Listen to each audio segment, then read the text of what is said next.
Баршаңызға қайырлы күн. Бүгін сіздермен ең дәмді әрі жұмсақ болып дайындалатын буби пай пирожноларын дайындайтын боламыз. Міндетті түрде видеоны соңына дейін қараңыз, және де осы пирожнолар кәдімгі мини торт сияқты жұмсақ әрі ауызда еритіндей болып дайындалады.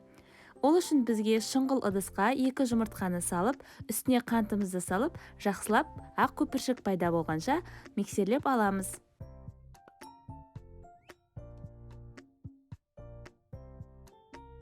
Кейін үстіне май мен шоколадты араластырып, ерітіп құятын боламыз. Май мен шоколадты микроволновкаға да ерітсеңіз болады. Кейін үстіне қойып, оның үстіне какао мен қопсытқышымызды салып, електен өткізіп, барлығын біркелкі етіп, миксерлеп, масса жасайтын боламыз.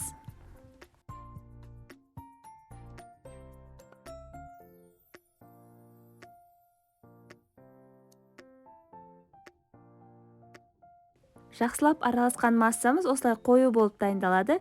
Кейін оны шұңғыл осындай кондитерлік мешокқа салып дайындап аламыз. Жақсылап аузын орап, қайшымен осылай ұшын қиып, пергамент қағазына осылай араларын алшақ қылдырып орналастырамыз. Кейін 180 градуста қызып тұрған пешке 4-5 минутқа пісіріп аламыз. Осылай вупи пай печеньелеріміз, яғни пирожноларымыз осылай піседі. Әбден суытып алып, кремін жағып, жақсылап дайындайтын боламыз. Енді кремін дайындаймыз. Креміне менде творожный сыр мен қант ұнтағын екеуін ең бірінші жақсылап миксерлеп аламын. Кейін сливки қосып, барлығын біріктіремін. Жақсылап миксерленген, яғни креміміз қою, тығыз орналасады.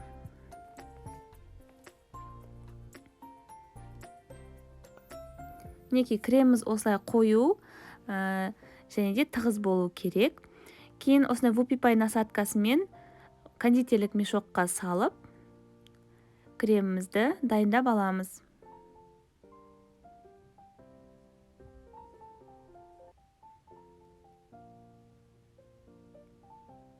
Суыған пирожноларымызға осылай кремді жаға отырып, бір-біріне біріктіріп, осылай әдемілеп печеньемізді дайындаймыз. Осы рецептімен міндетті түрде дайындап көріңіздер, және де менің каналыма тіркеліп, лайк басып, комментарий қалдыруды да ұмытпаңыздар. Және де қоңыраушаны басып қойыңыз, кейін жаңа рецепт шыққан кезінде ең бірінші болып көре аласыздар. Астарыңыз дәмді болсын.